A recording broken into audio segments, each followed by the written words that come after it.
More fallout from Volkswagen's epic emissions scandal. The Wall Street Journal reporting that the company failed to report emission issues to regulators some 11 years before the scandal first became public, which of course was just 3 months ago.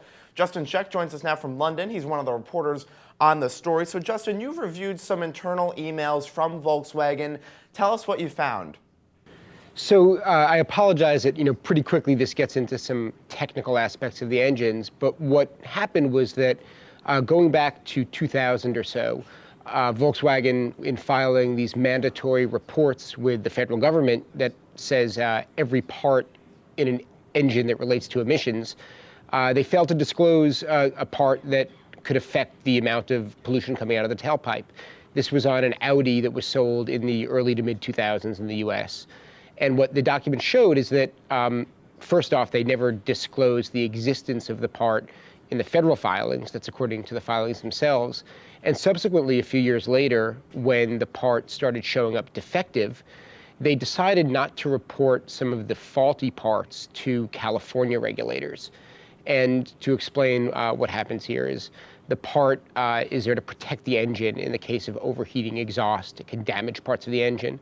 This part, in the event of overheating, would control the temperature of the exhaust by changing the mix of fuel to air, which could increase emissions.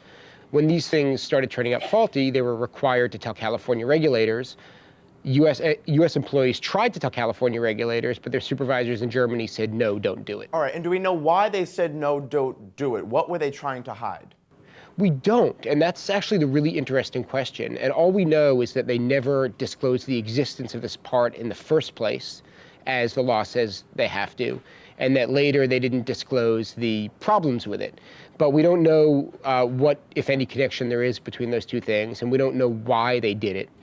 The emails don't make it clear. There is some implication from one German employee in the emails that we mentioned in the story that, oh, this doesn't have a big enough effect on emissions to disclose, but that's not the standard. The standard the government sets is anything that can affect emissions. All right, and in your view, where does this development put the investigation overall? Well, it's a really good question.